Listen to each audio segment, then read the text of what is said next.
الحمد لله رب العالمين بارئ الخلائق أجمعين. الحمد لله والصلاة على أهله. الصلاة والسلام على سيد الأنبياء والمرسلين العبد المؤيد الرسولنا المسدد المصطفى الأمجد الحبيب الأحمد النبي الأمي المكي المدني السراج المنير الكوكب الدري صاحب الوقار والسكينة المدفون بأرض مدينة سيدنا ونبينا وشفيع ذنوبنا وطبيب قلوبنا وحبيب نفوسنا ومولانا أبي القاسم محمد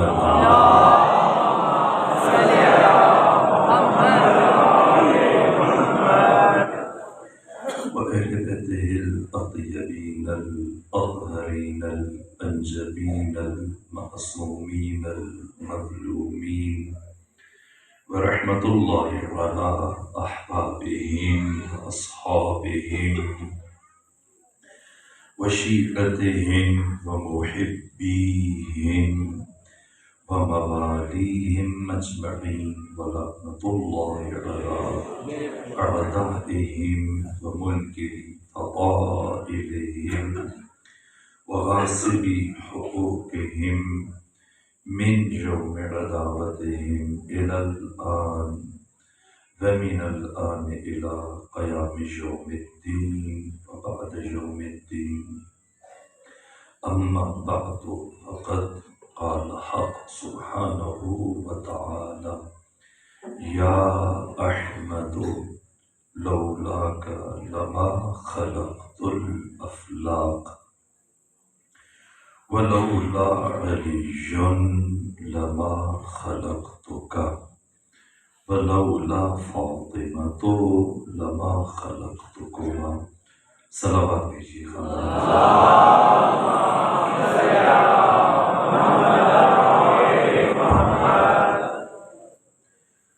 یہ حدیث قدسی ہے کہ جس میں اللہ ختمی مرتبت سے خطاب کرتے ہوئے فرما رہے کہ اے احمد، اگر آپ کی تخلیق مقصود نہ ہوتی تو میں کائنات کو نہ بناتا. کائنات آپ کے بغیر بھی فائدہ ہے، بغیر مقصد کے، اور میں مقصد کے بغیر کسی کام کو انجام نہیں دیتا. اور اے محمد، اگر علی کی تخلیق مقصود نہ ہوتی تو میں آپ کو اس کائنات میں نہ بھیجتا، اس لیے کہ آپ کی زحمتیں اور محنتیں ہدر چلی جائیں اور آپ کا کام ادھورا رہ جائے. یہ خالق عقل خدائے حکیم کو گوارا نہیں ہے.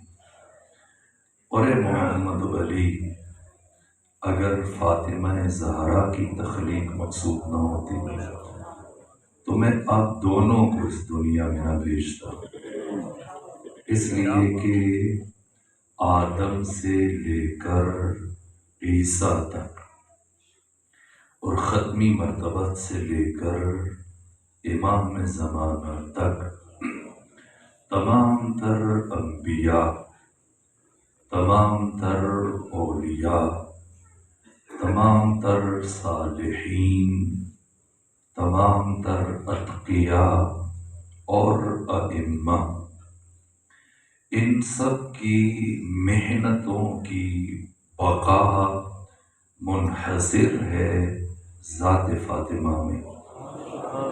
اگر فاطمہ زہرا نہ ہو، 1,24,000 نبیوں کی ساری محنتیں برباد ہو جائیں. سب کی محنتوں کو بچایا جناب سیدہ نے. اس لیے پروردگار نے ان القابات سے جناب سیدہ کا تعارف پیش کیا بی بی کی عمر 4 برس تھی، جبکہ 4.5 برس اور جناب خدیجہ کی رحلت ہوئی، وہ پہلا موقع۔ اس سے پہلے جناب خدیجہ ختمی مرتبت کے لیے ہمیشہ سیسا پلائی ہوئی دیوار بن کر رہتی تھی، اور ایک دن جب مسلسل آپ کے گھر پہ ختمی مرتبت کے گھر پر سنگ باری ہوتی رہی، پتھر برسائے جاتے رہے اور کئی گھنٹے دشمن پتھر برساتے رہے، تو جناب خدیجہ کی آواز بلند ہوئی، اے مکہ کے مشرکو، یاد رکھنا ابھی تک ایک پتھر بھی محمد مصطفیٰ تک نہیں پہنچ رہا ہے۔ سارے کے سارے پتھر خویلد کی بیٹی خدیجہ نے خود برداشت کیے۔ جناب خدیجہ محافظہ رسالت قدم قدم پر ختمی مرتبت کا ساتھ دیا، اطاعت کا حق ادا کیا جناب خدیجہ نے، اور بعد از خدیجہ پھر جناب ثانیہ سیدہ زہرا سلام اللہ علیہ، یہاں تک پہلی مرتبہ ختمی مرتبت نے جس طرح سے ابن حجر نے روایت کی، امام کعبہ نے پہلی مرتبہ کب ختمی مرتبت نے سیدہ کے لیے ام ابیہا کا لفظ استعمال کیا؟ کب؟ جب دشمنوں نے آپ کے کپڑوں پر، آپ کے چہرے پر خس و خاشاک کو پھینکا اور ختمی مرتبت غبار آلود چہرے کے ساتھ گھر میں تشریف لائے، دکھی تھے، لیکن وہ دن کہ جب آپ کا خون بہہ رہا تھا، وہ کپڑوں اور چہروں پر خس و خاشاک تھے۔ بعد از رحلت جناب خدیجہ دروازے کے پیچھے جناب خدیجہ کی، وہ پیغمبر کی تنہا یادگار فاطمہ زہرا کھڑی تھی، اس طرح سے دفاع کیا، اس طرح سے اہتمام کیا، اس طرح سے ختمی مرتبت کو خوش آمدید کہا، جیسے خود جناب خدیجہ کہا کرتی تھی۔ آپ کے چہرے کو صاف کر رہی ہیں، آپ کے کپڑوں کو صاف کر رہی ہیں، اس سر سنی میں آپ کی مرہم پٹی کر رہی ہیں۔ پہلا دن تھا جب ختمی مرتبت کی زبان سے یہ کلمہ جاری ہوا، اے فاطمہ تو اپنے باپ کی ماں ہے، ام ابیہا۔ کیا سیدہ صرف ام ابیہا ہیں؟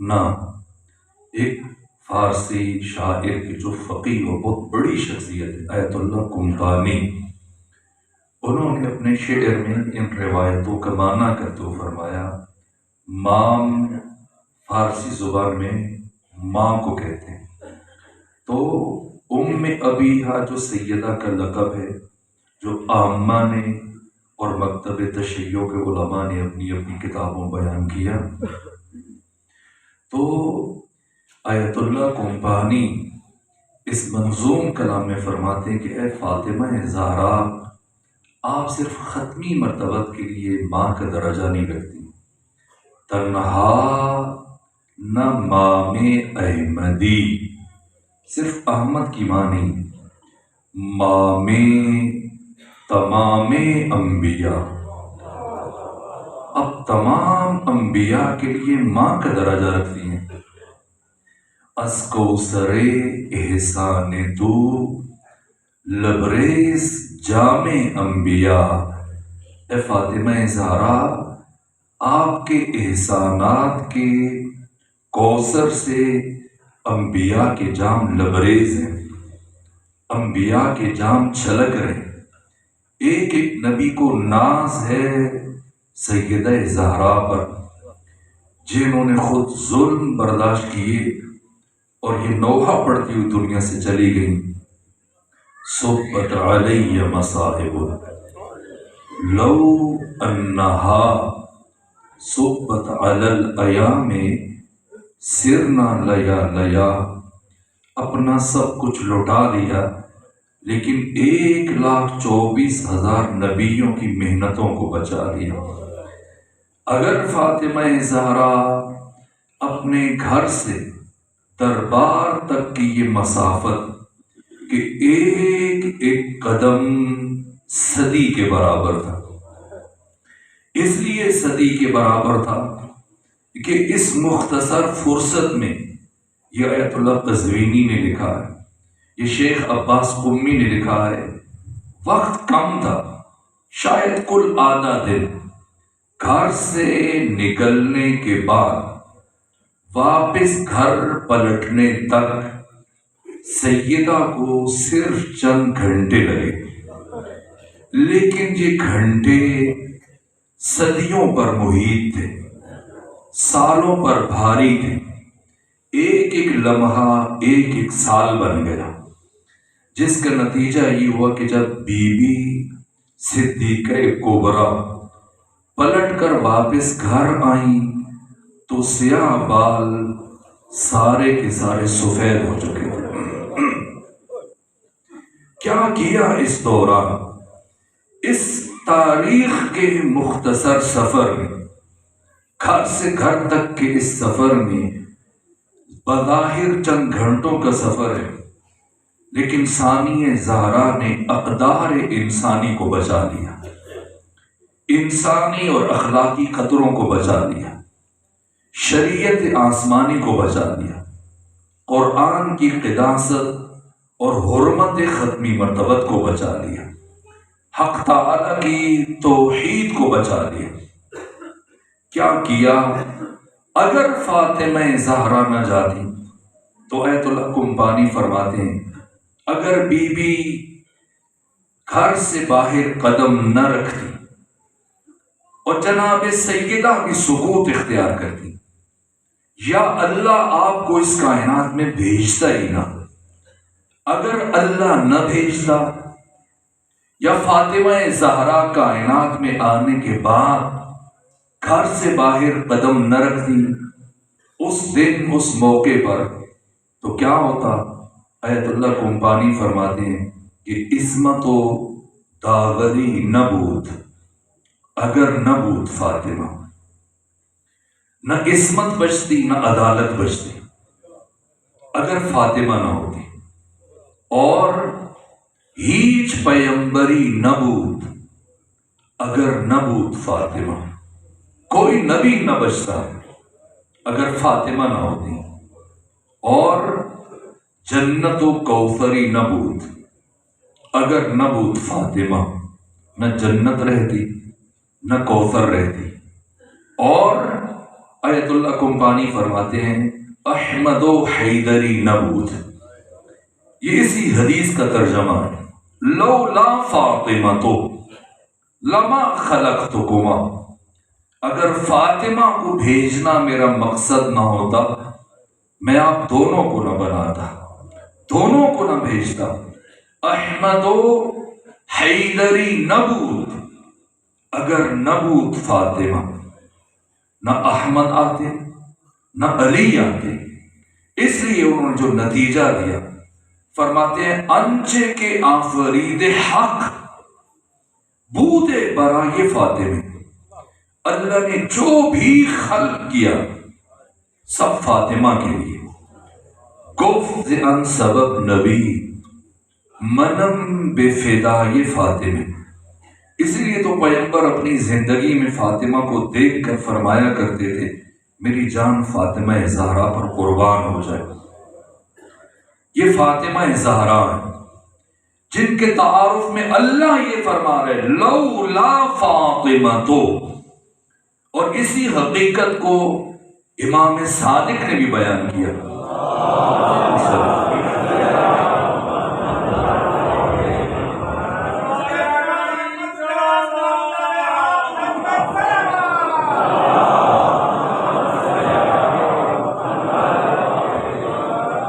اس حدیث کو ابو جعفر یعقوب کلینی نے اصول کافی میں بیان کیا، جو کتب اربع میں سے ہماری معتبر ترین کتاب تصور کی جاتی ہے۔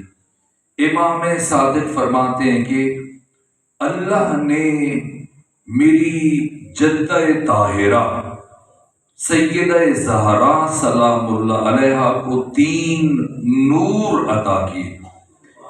ایک نور سفید، ایک نور زرد اور ایک نور سرخ۔ نور سفید یہ نور جمال خدا ہے، اور نور سرخ یہ نور جلال خدا ہے۔ نور سفید عبارت ہے نور نبوت و رسالت سے، اور نور سرخ یہ عبارت ہے نور امامت و ولایت سے، اور جو نور زرد ہے یہ نور عصمت و طہارت ہے، اور یہ نور خاص ہے میری جدہ طاہرہ سیدہ زہرا کے ساتھ۔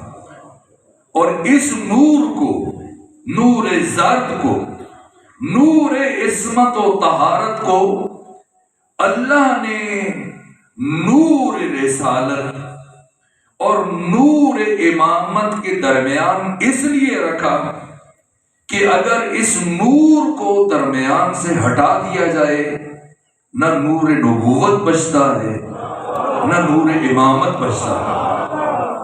یہ فاطمہ ہیں جنہوں نے رسالت کو بچایا، یہ فاطمہ ہیں جنہوں نے امامت کو بچایا، یہ فاطمہ ہیں جنہوں نے نبوت کو بچایا۔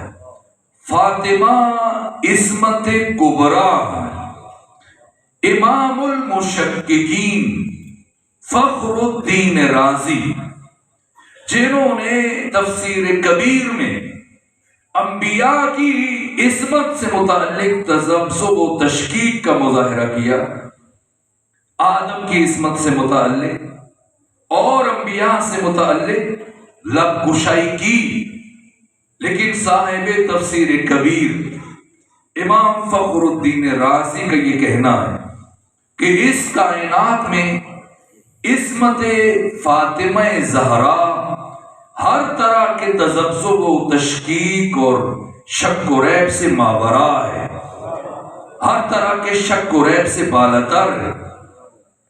وہ کہتے ہیں عصمت کلی متواتی نہیں، عصمت کلی مشکک ہے۔ کیا کام کیا فاطمہ زہرا نے؟ عصمت کلی مشکک ہے، ایک برجستہ ترین تفسیر جو دنیا اسلام میں اپنا مقام رکھتی ہے، صاحب تفسیر کبیر فخر الدین رازی کا عصمت کلی متواتی نہیں، کلی مشکک ہے۔ کلی متواتی منطقی اعتبار سے وہ کلی جس کے مصادیق میں وحدت پائی جائے۔ جب یہ لفظ کہا جائے تو اس کا ہر مصداق وحدت کی منزل پہ ہو، برابری کی منزل پہ ہو۔ جیسے اطراف میں اور سائیڈوں پر آپ کے سروں کے اوپر پنکھے ہیں، جب لفظ پنکھا اپنی زبان سے ادا کیا جاتا ہے، ایسا نہیں کہ یہ پہلے والا زیادہ پنکھا اور بعد والا کم اور اس سے بعد والا کم تر، نہ، پنکھا ہونے میں سب برابری کی منزل پر ہے۔ اس طرح کی کلی کو کلی متواتی کہتے ہیں، اور کلی مشکک ایسی کلی جس کے مصادیق میں فرق ہو، جیسے سفیدی۔ یہاں بہت ساری چیزوں کا رنگ سفید ہے لیکن اس کے درجات ہیں۔ وہ جو چھت کی سفیدی ہے وہ الگ ہے، اور جو یہاں محراب کی سفیدی یہ الگ ہے، ان میں درجات ہیں۔ جیسے نور اور روشنی، وہ روشنیاں جو آپ کے سروں پر ہیں وہ ضعیف ہیں، اور وہ روشنی جس کا رخ میری جانب ہے یہ شدید ہے۔ تو یہ جو درجات میں شدت و ضعف ہے، مصادیق میں فرق ہے، یہ کلی مشکک ہے۔ کلی مشکک یعنی جس کے مصادیق میں فرق پایا جائے، برابری نہ ہو۔ کلی متواتی جس کے مصادیق میں برابری پائی جائے، سب ایک جیسے ہوں۔ تو معصوم ہونا یعنی عصمت، فخر الدین رازی کہتے ہیں یہ کلی مشکک ہے یا کلی متواتی۔ یعنی کہا جائے 1,24,000 نبی معصوم ہیں، 12 امام معصوم ہیں، مریم معصومہ ہے۔ اگر کلی متواتی ہو تو اس کا مطلب یہ کہ سب کی عصمت برابر ہے، آدم کی بھی، نوح کی بھی، ابراہیم کی بھی، موسیٰ اور عیسیٰ کی بھی۔ اور اگر کلی مشکک ہو تو اس کا مطلب یہ کہ ان کی عصمتوں میں فرق ہے تو سب معصوم لیکن عصمت میں درجہ بندی ہے۔ جیسے میں نے روشنی کی مثال دی، جس طرح اس نور اور روشنی میں شدت و ضعف پایا جاتا ہے، اسی طرح سے انبیاء کی عصمتوں میں شدت و ضعف ہے۔ تو وہ فرماتے کہ عصمت کلی متواتی نہیں ہے، عصمت کلی مشکک ہے، یعنی انبیاء کی عصمتیں باہم ایک جیسی نہیں ہیں، نہ ائمہ کی، نہ جناب مریم کی عصمت۔ آدم کی عصمت اور ہے، نوح کی عصمت اور ہے، ابراہیم کی عصمت اور ہے، موسیٰ کی عصمت کا درجہ الگ ہے، عیسیٰ کی عصمت کا درجہ الگ ہے۔ انبیاء کی عصمتوں میں ترک اولا کی گنجائش ہے، لیکن عصمت فاطمہ زہرا ترک اولا سے منزہ ہے، ترک اولا سے ماورا ہے۔ جرأت نہیں کسی دانشور میں، کسی محدث میں، کسی مفتی میں، کسی مفسر قرآن میں، کسی عالم میں، کسی دانشور میں، اسلام کی نمائندگی کرنے والے کسی ذمہ دار فرد میں، کہ وہ عصمت سیدہ زہرا کا انکار کرے۔ وہ حقیقت جو مسلم الثبوت ہے اور نصف النہار کی طرح سے ہر ایک کے لیے روشن اور واضح ہے، وہ عصمت فاطمہ ہے۔ اب سمجھیں فاطمہ زہرا نے قدم قدم پر کس طرح سے بشر کی ہدایت کا اہتمام کیا، پھر سوچیں کیسے اس بیوی کا شکریہ ادا کیا جا سکتا ہے۔ پھر غور کیا جائے کہ کیوں اللہ اس بیوی کی عظمت کا ہر قدم پر، ہر مرحلے پر اعلان کر رہا ہے۔ امام ابن حجر عسقلانی جنہوں نے فتح الباری تحریر کی، صحیح بخاری کی 70 سے زیادہ شروحات میں سے سب سے پہلے درجے کی شرح، یہ فتح الباری امام ابن حجر عسقلانی نے لکھی۔ وہ کہتے ہیں کہ جمہور کے علماء کا اتفاق ہے اس بات پر، برجستہ شخصیتیں، خواہ وہ ابن اسیر ہو یا ابن کثیر ہو یا اور بڑے بڑے محدثین اور مفسرین ہو، ابن حزم الظاہری اور ابن تیمیہ کے علاوہ اس سے ملتے جلتے کلمات میں نے علماء اہل تسنن کی، جو ذمہ دار شخصیات ہیں، وہ ستون جن پر مکتب اہل تسنن استوار ہے۔ یہاں تک کہ ابن حجر عسقلانی کہتے ہیں فتح الباری میں کہ اللہ نے جو امتیازات اور جو خصوصیات صدیقہ طاہرہ فاطمہ زہرا کو عطا کی، آپ کے علاوہ نہ کسی اور خاتون کو عطا کی، نہ کسی مرد کو عطا کی۔ فاطمہ زہرا عصمت کبریٰ کی منزل پر۔ اب سوچئے گا کیوں اللہ نے اس بی بی کو مرکز عصمت قرار دیا، مرکز طہارت قرار دیا۔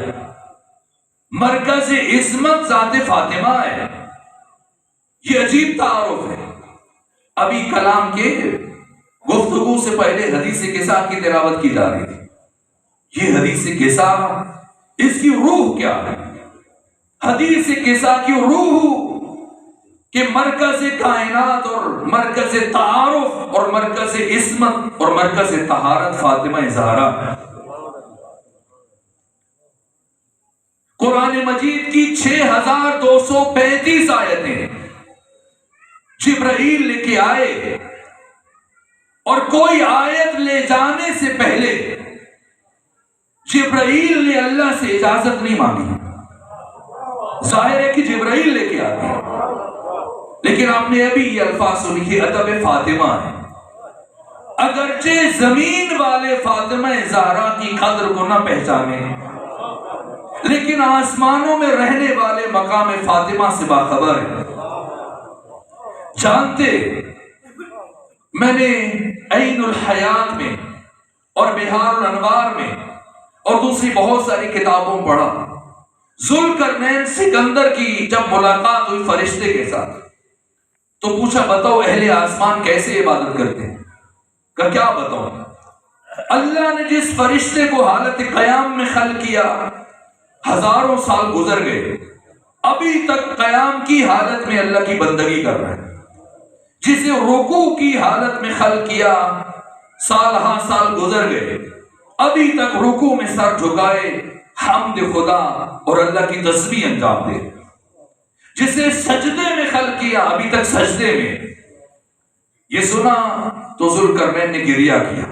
اب تفصیلی روایت ہے، لیکن جس فرشتے کو نہج البلاغہ کے پہلے خطبے میں امیر المومنین نے یہی فرمایا کہ ہزاروں فرشتے، لاتعداد فرشتے جو رکوع کی حالت میں آج تک ان میں سے کسی نے سجدہ نہیں کیا، اور جو سجدہ میں مصروف ہیں آج تک وہ رکوع کے لیے نہیں اٹھے. جو قیام میں ہے وہ قیام میں، جو رکوع میں ہے وہ رکوع میں، جو سجدے میں ہے وہ سجدے میں. لیکن وہ دن جس دن یہ پانچ اس چادر کے نیچے آئے تو پہلی مرتبہ خدا سبحان نے آسمانوں پر یہ اعلان کیا، یا ملائکتی و یا سکان سماواتی، اے فرشتوں، اے ملائکہ، اے آسمانوں پر زندگی گزارنے والوں، سنو، ما خلقت سماء مبنیہ، میں کبھی آسمان کا یہ شامیانہ انسانوں کے لیے نہ بناتا، ولا ارضا مدحیہ، اور زمین کا یہ فرش بشر کے لیے نہ بچھاتا، ولا شمسا مضیئہ، اور سورج کو یہ ضیاء عطا نہ کرتا، ولا قمرا منیرا، اور چاند کو یہ روشنی نہ بخشتا، ولا شمسا مضیئہ، ولا بحر یجری، دریاؤں کو روانی نہ دیتا، ولا فلکن تسری. کس کے لیے کیا یہ سارا اہتمام؟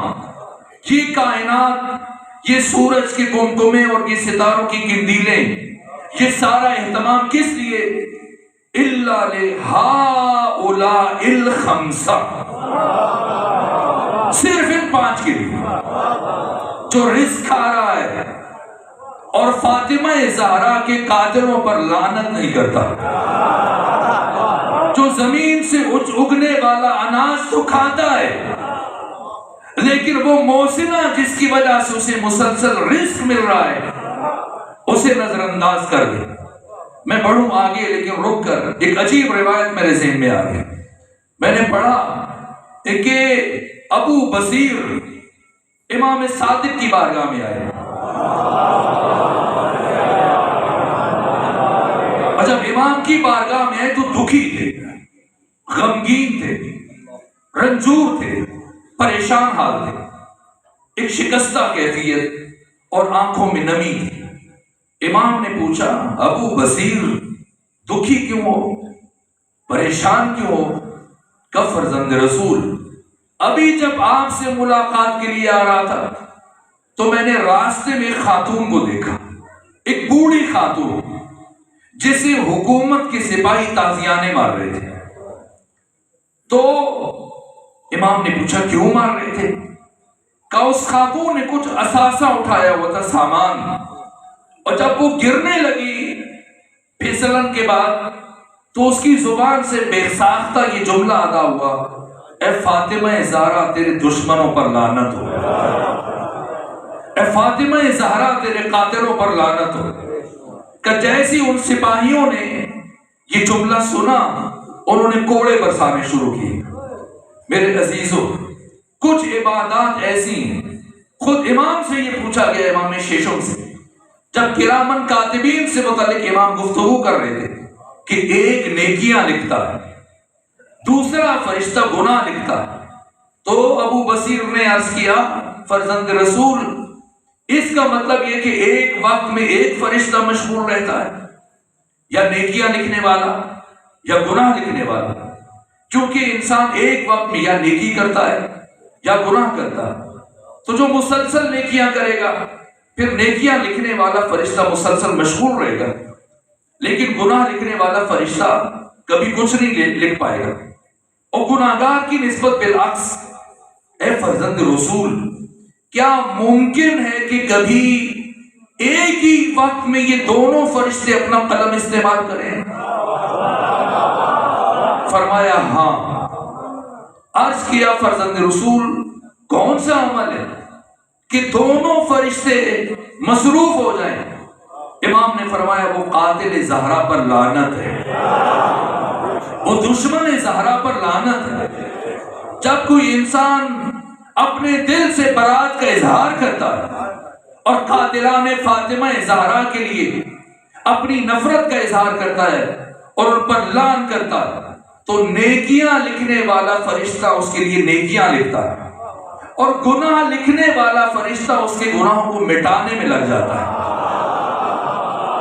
اور اے ابو بصیر سنو، اگر کسی شخص کے دل میں ذرہ برابر میری جدہ طاہرہ کے قاتلوں کے لیے نرمی ہو کہ برا نہ کہو، شاید اچھے ہوں، جتنا عمل لے کے آ جائیں وہ قیامت کے دن ہماری شفاعت سے محروم رہے گی۔ اور اس کے بعد امام نے فرمایا اٹھو چلو مسجد چلے اور چل کر اس مومنہ کے حق میں دعائے خیر کرے جو زبان فاطمہ زہرا کی صداقت میں اور ان کے حق کی تائید میں اور ان کی دشمنوں کی تکذیب میں بلند ہوتی اور حرکت میں آتی ہے۔ امام وقت کے ہاتھ اس کے لیے مصروف دعا، اگر کل امام صادق تھے تو آج امام زمانہ کے ہاتھ اس کے لیے اٹھے ہوئے۔ یہ حرمت فاطمہ ہے، یہ ادب فاطمہ ہے۔ خدا اس طرح سے فرما رہا ہے، اے فرشتوں میں کچھ نہ بناتا صرف فاطمہ کے لیے، اس لیے کہہ رہا ہوں اگر انسان اس زمین سے اگنے والا رزق استعمال کرے لیکن اس ذات کو فراموش کر دے جس کی وجہ سے یہ سب کچھ اسے ملا ہوا ہے، یہ احسان فراموش ہے۔ فاطمہ زہرا محسنہ انسانیت ہے، اور خدا فرمائے گا، اور جب خدا فرمائے گا میرے فرشتوں سنو، بس مجھے بتائیں، جب خدا فرشتوں کو یہ خطاب کر رہا ہوگا کیا فرشتوں نے سنا ہوگا یا نہیں سنا ہوگا؟ سنا ہوگا۔ ظاہر ہے جب خدا فرشتوں کو خطاب کرے یا ملائکتی، اے میرے فرشتوں، وَيَا سُكَّانَ سَمَاوَاتِ، اس لیے کہ صرف فرشتے نہیں رہتے آسمانوں پر، اس لیے اللہ اطلاق فرمایا ہے آسمان پر رہنے والوں سنو۔ تو جب خدا نے فرمایا، اس سے پہلے فرشتے کیا کر رہے تھے؟ یہ جو میں نے ابھی عرض کیا، جو پہلے خطبے میں علی فرما رہے ہیں، یعنی جو فرشتہ جب سے جس حالت میں خلق ہوا اسی عمل میں مصروف ہے، سجدے والا سجدے میں، رکوع والا رکوع میں، قیام والا قیام میں، تسبیح، تمجید، تحلیل، ثناء پروردگار میں مصروف ہے۔ لیکن جب خدا نے کہا ہوگا تو کیا سجدے والوں نے سجدہ نہیں چھوڑا ہوگا؟ رکوع والوں نے رکوع نہیں چھوڑا ہوگا؟ قیام والے فرشتے نے اپنا قیام نہیں چھوڑا ہوگا؟ اگر نہ چھوڑے اور کہے نہیں میں تو عبادت خدا کر رہا ہوں تو ابلیس بن جائے گا، ابلیس بن جائے گا۔ عزازیل ایک مرتبہ پیغمبر سے کہا، آپ امام الانبیاء ہیں، محبوب خدا ہیں، ایک مرتبہ میری طرف سے سفارش کریں اللہ کی بارگاہ میں، اگر اللہ مجھے معاف کر دے میں وعدہ کرتا ہوں کہ روح زمین پر کسی ایک گوشے کو سجدے کے بغیر نہیں چھوڑوں، اتنی عبادت کروں گا نہ اس سے پہلے کسی جن نے کی ہوگی نہ انسان نے۔ ختمی مرتبت نے عزازیل کی، ابلیس کی بات خدا کی طرف منتقل کی۔ تو خدا نے فرمایا اے میرے حبیب اس سے کہو اگر معافی چاہتا ہے تو ایک جناب آدم کی قبر پر چلا جائے اور چل کے ایک مرتبہ سجدہ کر دے، میں معاف کر دوں گا۔ عزازیل نے کہے ہنسا اور تمسخر اڑاتے ہوگا، تعجب ہے، جب تک زندہ تھا تب سجدہ نہیں کیا، اب جب کہ اس کی ہڈیاں گل سڑ چکی تو اب میں سجدہ کروں۔ تو خدا نے فرمایا اے عزازیل، عبادت وہ ہوتی ہے جو میری مرضی سے ہو، جہاں اپنی مرضی شامل ہو جائے وہ عبادت نہیں رہتی، وہ عادت بن جاتی ہے۔ اگر کوئی فرشتہ خدا کے بلانے کے باوجود یا ملائکتی کی صدا سننے کے باوجود اب بھی سجدے میں رہا تو ابلیس بن جائے گا۔ اس لیے سجدے والے نے سجدہ چھوڑا، رکوع والے نے رکوع چھوڑا، قیام والے نے قیام چھوڑا، ذکر والے نے ذکر چھوڑا، سب ہمدن گوش ہوئے۔ سوال یہ کہ اللہ اپنی بندگی چھڑا کر، اپنی عبادت چھڑا کر کس کا ذکر سنانا چاہتا ہے؟ دنیا والے فاطمہ زہرا کی قدر کو نہ سمجھے، فاطمہ زہرا کی قدر خدا جانتا ہے۔ اسی لیے امام صادق فرماتے ہیں کہ قرآن مجید میں لیلۃ القدر سے مراد میری دادی فاطمہ زہرا ہے، قدر سے مراد اللہ، لیل سے مراد فاطمہ زہرا، یعنی حجاب خدا، حجاب التوحید، فاطمہ لیلۃ القدر ہے۔ اگر فاطمہ لیلۃ القدر ہے تو پھر دوسرے لفظوں میں خدا فرما رہے، آپ کا جی چاہے تو پڑھیں اِنَّا أَنزَلْنَاهُ فِي لَيْلَةِ الْقَدْرِ وَمَا أَدْرَاكَ مَا لَيْلَةُ الْقَدْرِ لَيْلَةُ الْقَدْرِ خَيْرٌ مِّنْ أَلْفِ شَهْرٍ۔ اگر جی چاہے تو یوں پڑھیں الفاطمہ وَمَا الْفَاطِمَةُ وَمَا أَدْرَاكَ مَا الْفَاطِمَةُ۔ بشر ادراک نہیں کر سکتا کہ فاطمہ زہرا کیا ہے۔ فاطمہ زہرا سر عظمہ پروردگار، فاطمہ زہرا اللہ کا سب سے بڑا راز، جسے اللہ قرآن میں لیلۃ القدر کہہ رہا ہے۔ لیلۃ القدر میں اگر سارے جاگ جائیں اور جاگ کر عبادت کریں تو پھر بھی لیلۃ القدر ہے، اور اگر کوئی نہ جاگے اور ساری رات سب لوگ سو کر گزار دیں وہ تب بھی لیلۃ القدر ہے۔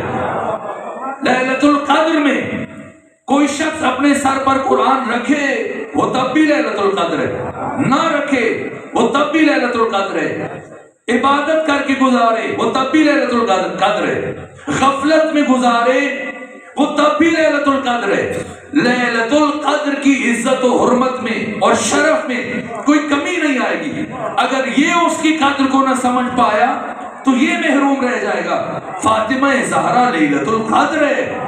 کوئی فاطمہ کی معرفت رکھے، فاطمہ کی عزت کرے، فاطمہ کو پہچان لے، فاطمہ تب بھی فاطمہ ہے۔ اگر کوئی بیوی کی حرمت کو نہ پہچانے، مقام فاطمہ میں کچھ کمی نہیں آئے گی۔ یہ فاطمہ زہرا ہیں جن کے لیے اللہ فرشتوں سے اپنی بندگی چھڑوا کر، اپنی عبادت چھڑا کے فاطمہ زہرا کا ذکر سنا رہا ہے کہ میں کچھ نہ بناتا۔ ہاں اولا الخمسہ، صرف ان 5 کے لیے جس جملے کے لیے زحمت دی، میں نے کہا مرکز طہارت فاطمہ ہے، مرکز عصمت فاطمہ زہرا ہے۔ یہ کون ہے فاطمہ زہرا؟ جو آسمانوں میں اس خانوادے کے لیے مرکز تعارف قرار پائیں، نہ علی، نہ حسن، نہ حسین، نہ ختمی مرتبہ۔ جب فرشتوں نے پوچھا کہ یہ کون ہے، کون ہے چادر کے نیچے، تو پروردگار نے کیا جواب دیا ہے؟ یہ پیغمبر ہیں، علی ہیں، حسن ہیں، حسین ہیں، نہ کسی کا نام نہیں لیا۔ ہم فاطمہ تو وَأَبُوهَا وَبَعْلُهَا وَبَنُوهَا، یہ فاطمہ ہے، فاطمہ کے بیٹے ہیں، فاطمہ کے شوہر ہیں، فاطمہ کے بابا ہیں۔ اور پھر جتنی بھی قرآن کی آیتیں ہوئی، ساری آیات قرآن کی اللہ نے جبرائیل کو منتقل کی، جبرائیل لے کے آ گئے، ایسا نہیں کہ کوئی آیت زمین پر اتارے جانے سے پہلے آسمانوں پر تلاوت کی جائے، لیکن پہلی اور آخری آیت ہے جسے زمین پر اتارنے سے پہلے اللہ نے آسمان والوں کو سنایا۔ جب پوچھا کون ہے تو خدا نے فرمایا سنو، یہ فاطمہ کے شوہر ہیں، فاطمہ کے بابا ہیں، فاطمہ کے بیٹے ہیں، اور اے آسمان والو، اے فرشتوں سنو، انما یرید اللہ لیذھب عنکم الرجس اہل البیت ویطہرکم تطہیرا۔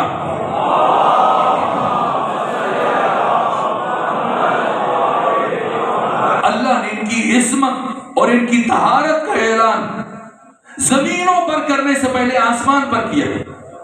جیسے ہی جبرائیل معمولی شخصیت نہیں ہے، جبرائیل کم شخصیت نہیں ہے، 1,24,000 نبیوں میں سے 313 رسول ہیں، اور 313 رسولوں میں سے صرف 5 رسول اولی العزم اور صاحب شریعت ہیں۔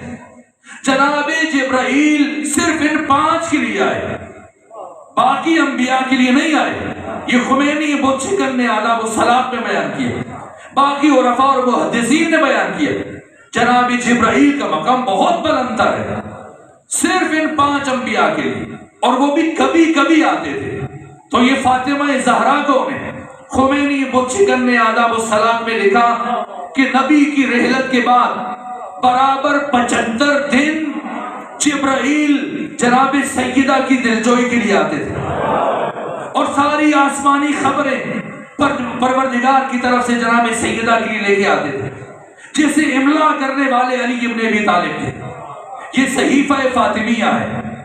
جیسے یہ اعلان فرشتوں نے سنا، اور بالخصوص سید الملائکہ جبرائیل سردار ملائکہ جیسے ہی سنا، ایک مرتبہ گھبراہٹ سے آگے بڑھے، کہا اتأذن لی یا رسول اللہ، اجازت ہے ان اہبط الی الارض، کہ میں زمین کی طرف ہبوط کروں، نازل ہو جاؤں؟ اور یہ جو اعلان سنایا آپ نے ان 5 کی عصمت و طہارت کا، یہ جو آیت تطہیر آپ نے فرشتوں کو سنائی، اجازت ہے کہ میں لے کر زمین پر چلا جاؤں اور جا کر خبر دوں؟ تو میں پوچھوں گا جبرائیل، اب سے پہلے کیا کوئی اور فرشتہ کبھی قرآن کی کوئی آیت لے کے آیا؟ جبرائیل لے کے آیا، ہمیشہ قرآن جبرائیل لے کے آیا۔ وہ حصہ جو براہ راست قلب مصطفیٰ پر نازل ہوا وہ الگ، اور من وراء الجدار جو قرآن بتا رہے وہ الگ، لیکن قرآن کا اکثر حصہ جبرائیل کے ذریعے نازل ہوا۔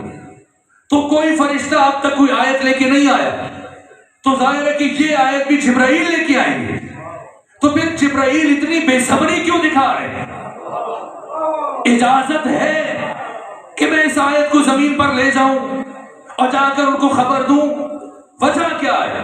وجہ یہ ہے اس لیے کہ جبرائیل نے سوچا کہ بزم عرش میں پہلی مرتبہ اللہ نے اپنی عبادت کرنے والے تمام فرشتوں سے اپنی عبادت چھڑوا دی، اور اتنا بڑا اعلان کہ اللہ نے اپنی تسبیح و تمجید و تحلیل و ذکر و رکوع و سجدہ سب چھڑوا کر جو اتنا بڑا پیغام سنایا ہے، شاید آج اس پیغام کو زمین پر لے جانے کے لیے میں مطلوبہ استعداد کا حامل نہ ہوں، اور شاید مجھ میں اتنی صلاحیت نہ ہو کہ میں اتنی بڑی آیت کو زمین پر لے جا سکوں۔ اور اللہ اس پیغام کے متوازی اور شایان شان کسی اور فرشتے کو خلق کر دے اور وہ اس آیت کو لے کے جائے۔ ایک مرتبہ گھبراہٹ میں اور بے صبری میں آگے بڑھ کے کہا یا اللہ، اے پروردگار، اجازت ہے کہ میں لے جاؤں؟ فرمایا لے جاؤ۔ جبرائیل پیغام لے کے آئے، کہاں؟ در فاطمہ زہرا پر، اس گھر میں آئے، وہاں بھی اجازت مانگی، یہاں بھی اجازت مانگی، وہاں خدا سے اجازت مانگی اور یہاں بھی اجازت مانگ رہے ہیں۔ اتأذن لی یا رسول اللہ، اجازت ہے کہ میں اندر آ جاؤں اور آپ کو وہ اعلان سناؤں جو آپ سے متعلق آسمانوں پر فرشتوں کے درمیان کیا گیا؟ تو جبرائیل کیوں اجازت مانگ رہے ہیں؟ آیت اللہ ہادی معرفت علوم قرآن میں، اور اس طرح سے صاحب در المنصور علامہ جلال الدین سیوطی نے الاتقان میں، اور جتنے بھی علوم قرآن پر مشتمل کتابیں ہیں اور اس سے گزر کر جو تفسیر پر مشتمل کتابیں ہیں، دیکھیے کیا جبرائیل کبھی کوئی آیت پیغمبر پر لانے کے لیے اور آپ کو منتقل کرنے کے لیے کبھی اجازت مانگی؟ کبھی اجازت نہیں مانگی۔ پیغمبر سو رہے تو اسی حالت میں آ گئے، جگا کر آیت منتقل کی۔ اگر پیغمبر نماز پڑھ رہے تو نماز ختم ہونے کا انتظار نہیں کیا، سورہ العادیات دیکھ لیجیے، حالت نماز میں پیغمبر پر نازل ہوئی، ایک لمحے کا توقف نہیں کیا، ایک لمحے کا انتظار نہیں کیا، نہ کبھی جبرائیل نے اجازت مانگی۔ لیکن آج پہلی مرتبہ جبرائیل پیغمبر کے اس چادر کے باہر کھڑے ہو کر اجازت مانگ رہے ہیں، اتأذن لی یا رسول اللہ ان ادخل معکم لأکون معکم سادسا، اجازت ہے میں بھی اندر آ جاؤں اور وہ خبر سناؤں جو آسمانوں پر سنی؟ کیوں اجازت مانگ رہے ہیں؟ کیا نبی سے اجازت مانگ رہے ہیں؟ رسول سے اجازت مانگ رہے ہیں؟ رسول سے اجازت نہیں مانگ رہے، بطول کی وجہ سے اجازت مانگ رہے ہیں۔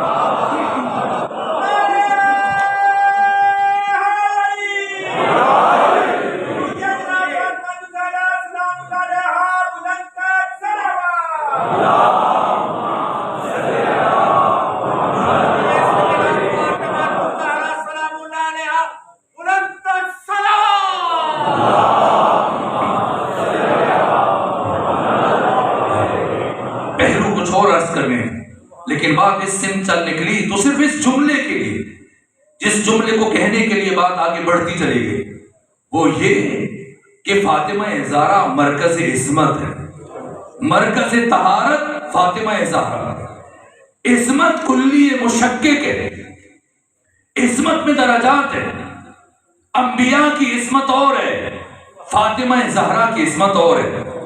انبیاء کی عصمت میں ترک اولا کی گنجائش ہے، عصمت فاطمہ ترک اولا سے مابرا ہے، ترک اولا سے بالاتر ہے۔ آئے عرض کروں نبی زادی نے کیا کیا کام کی۔ جو دربار میں گئی وہ الگ ہے، جو مہاجرین کے ایک ایک دروازے پر دستک دی وہ الگ ہے، جو انصار کے ایک ایک دروازے پر دستک دی وہ الگ ہے۔ پہلو شکستہ ہوا، زحمتیں برداشت کی، خواتین کے لیے خطبہ ارشاد فرمایا، مسلسل 90 دن تک ایک ایک لمحہ فاطمہ زہرا کے لیے مستقل مصیبت بن کے رہا۔ لیکن کہاں کہاں کس کس انداز سے نبی زادی نے اپنا پیغام پہنچایا۔ اگر جو بات کی اب خلاصہ کرنے لگا ہوں، اگر روشن ہوا کہ معصوم کسے کہتے ہیں، کلامی تعریف پیچیدہ ہے، اگر کتب عقائد کے تناظر میں عصمت کی تعریف بیان کی جائے تو مشکل ہے۔ میں آپ سے پوچھتا ہوں، جب آپ اپنے بچوں کو 12 امام سکھاتے ہیں اور 14 معصومین کے نام یاد کرواتے ہیں، پہلے معصوم پیغمبر ہے، دوسرے معصوم علی، تیسری معصومہ فاطمہ ہے، چوتھے معصوم حسن ہے، اگر آپ ہی کا بچہ پلٹ کر آپ سے پوچھ لے کہ بابا جان بتائیں یہ معصوم کسے کہتے ہیں، تو وہ جواب مجھے بتائیں تاکہ میں اپنی بات کر کے آپ کی زحمت کو تمام کر لوں۔ اگر بچہ پوچھ لے کہ بتائیں معصوم کسے کہتے ہیں تو آپ کیا جواب دیتے ہیں؟ کون ہے معصوم؟ وہ بات جو اپنے بچوں کو سمجھانے کے لیے کہتے ہیں۔ معصوم جس نے کبھی گناہ نہ کیا ہو، یہ سادہ ترین تفسیر ہے، یہ سادہ ترین مفہوم جو بچوں کے لیے بیان کرتے ہیں۔ معصوم کون؟ جس نے زندگی میں کبھی گناہ نہ کیا ہو۔ اور اگر بچہ پوچھ لے یہ گناہ کیا ہوتا ہے تو آپ کیا بتاتے ہیں؟ گناہ زندگی میں کسی حرام کا ارتکاب یا کسی واجب کا ترک، یہ گناہ ہے۔ اگر کسی نے زندگی میں ایک مرتبہ حرام کام کر لیا، چاہے توبہ کر لی اور اللہ نے معاف کر دیا، تب بھی معصوم نہیں رہے گا۔ اگر کسی نے زندگی میں ایک مرتبہ واجب کو چھوڑا ہو بے شک توبہ کرے، معافی مانگے، اللہ معاف کر دے، تب بھی وہ معصوم نہیں رہے گا۔ معصوم جس نے مہد سے لے کر لحد تک نہ کبھی واجب چھوڑا ہو، نہ کسی حرام کا ارتکاب کیا ہو، اگر بات پہنچی ہے تو سمجھے بصیرت فاطمہ، سمجھے قیام فاطمہ، سمجھے انقلاب فاطمہ کو۔ معصوم جو زندگی میں کبھی گناہ نہ کرے۔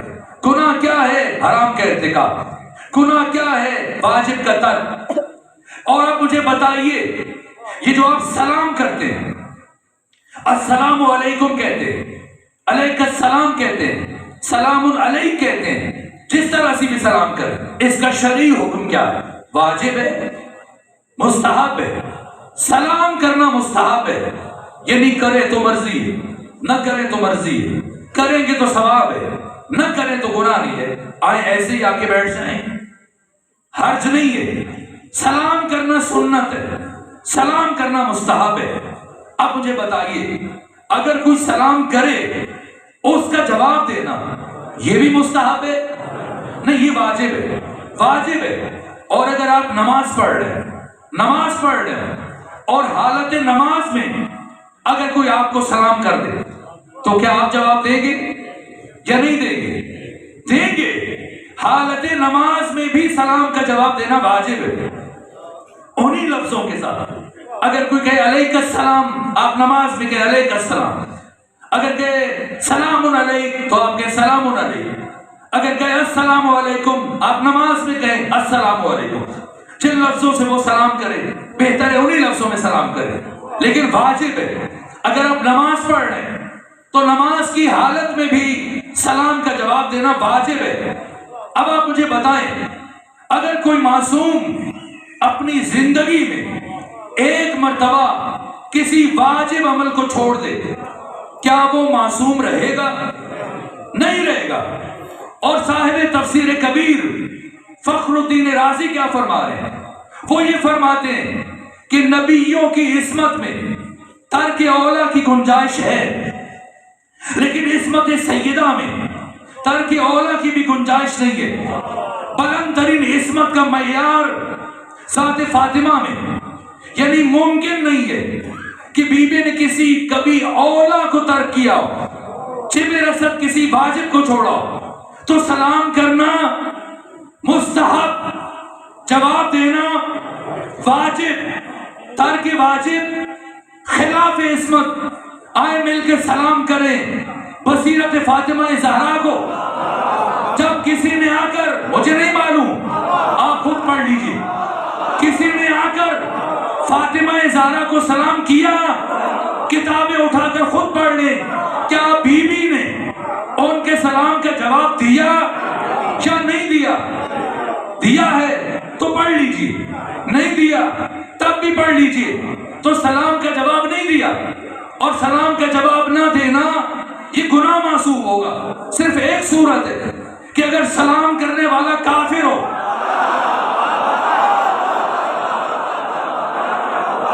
اگر سلام کرنے والا کافر ہو تو اس کے سلام کا جواب دینا واجب نہیں ہے۔ اب سیدہ نے اگر سلام کا جواب نہ دیا تو یہ اعلان کیا کہ یا تو مجھے معصومہ نہ سمجھنا، اور اگر مجھے معصومہ سمجھتا ہے تو جسے میں جواب نہیں دے رہی اسے کبھی مسلمان نہ سمجھنا۔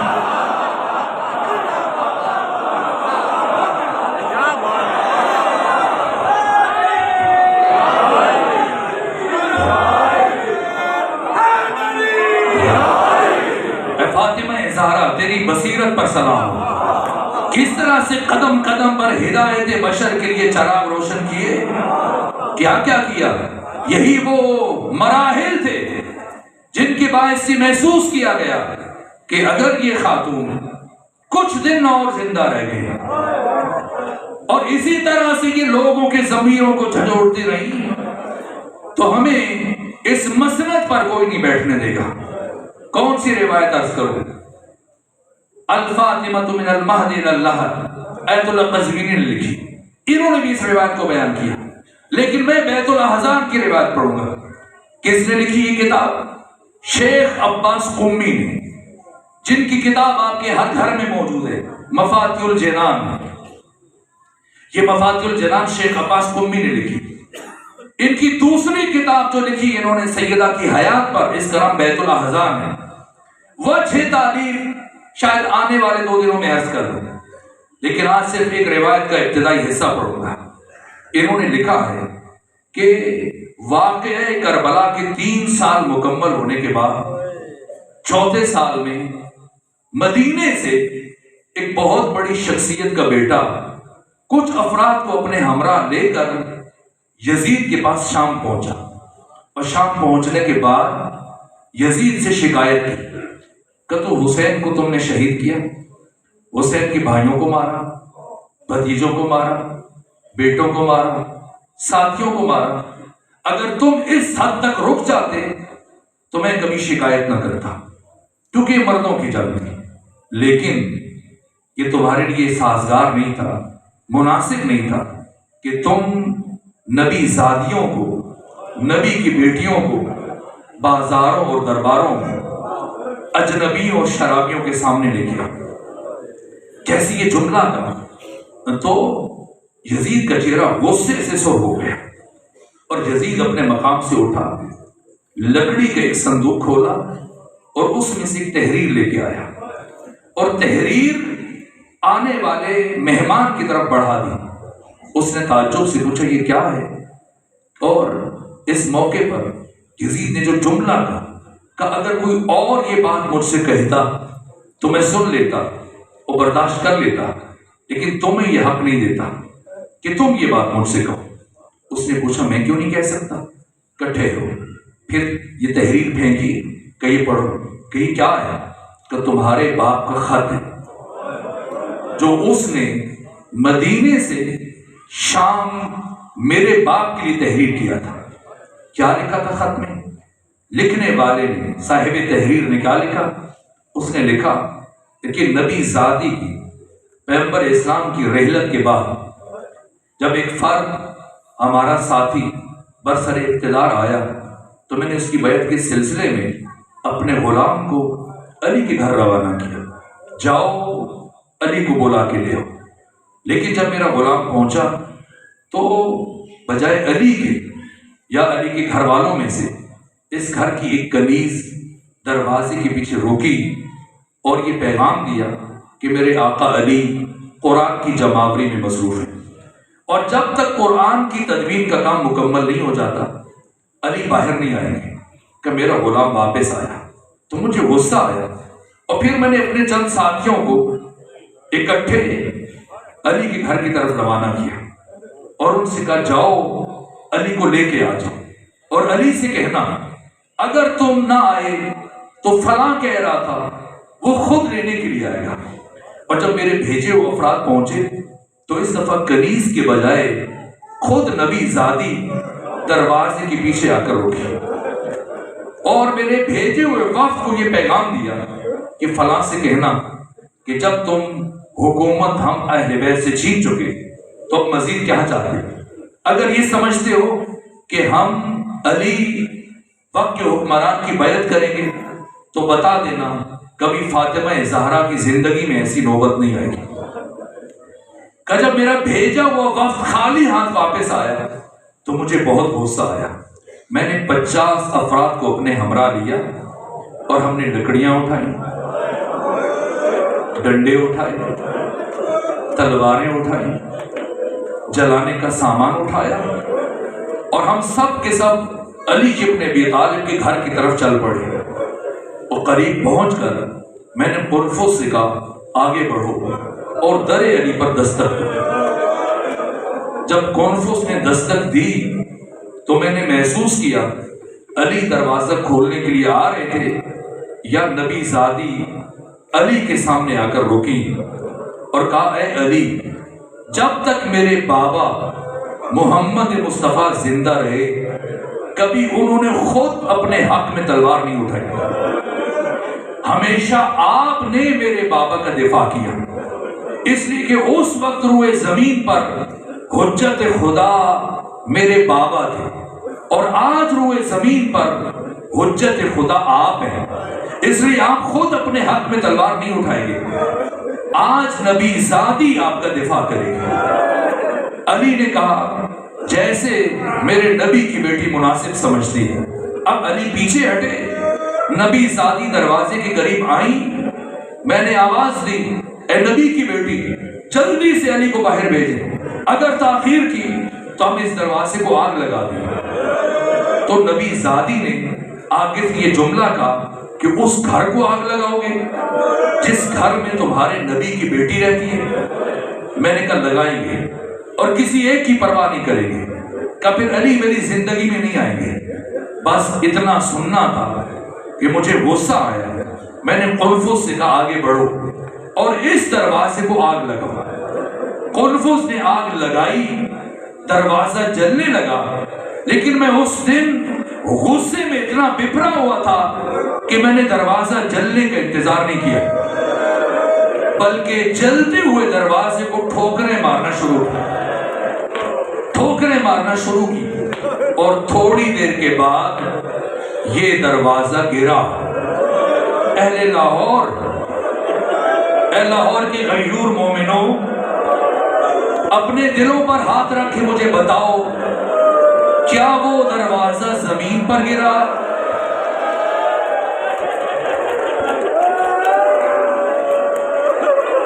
کیا وہ دروازہ زمین پر گرا؟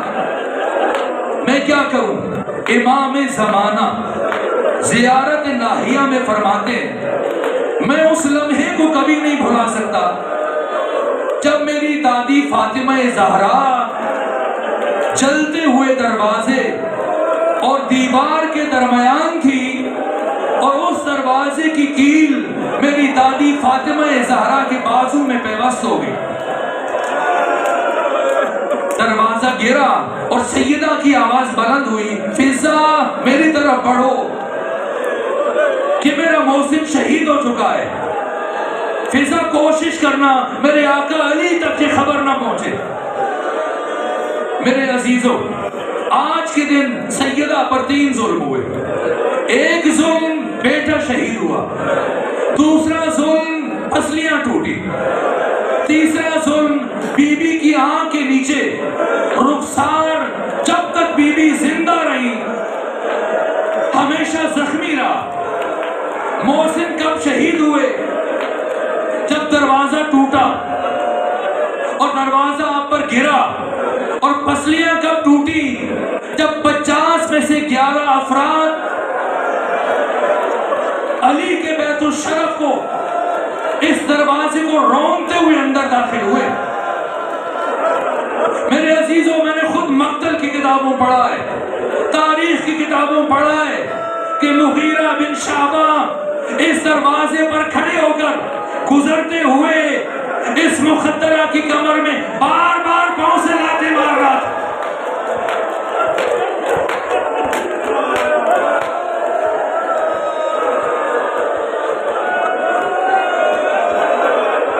بس آخری جملہ عرض کروں اور اجازت دیجیے۔ 11 افراد علی کے بیت الشرف میں داخل ہوئے اور لکھنے والے نے لکھا کہ میں سب سے آگے تھا اور میں علی کے بہت قریب جا پہنچا تھا، اور اب میں نے ارادہ کیا کہ علی کے گلے میں رسی ڈالوں اور ہم سب علی کو گھر سے دربار لے جائیں۔ لیکن اس سے پہلے کہ میں علی کی طرف بڑھتا، مجھے نہیں معلوم فاطمہ زہرا کس طرح اس جلتے ہوئے دروازے کے نیچے سے اٹھی، جلدی سے آگے بڑھی اور آگے بڑھ کر میرے اور علی کے درمیان حائل ہو گئی، میرے اور علی کے درمیان کھڑی ہو گئی۔ میں نے کہا اے نبی زادی درمیان سے ہٹ جاؤ ورنہ ایسا ظلم کروں گا کہ تم خود ہٹنے پر مجبور ہو جاؤ گی۔ فاطمہ زہرا نے کہا میں قیامت تک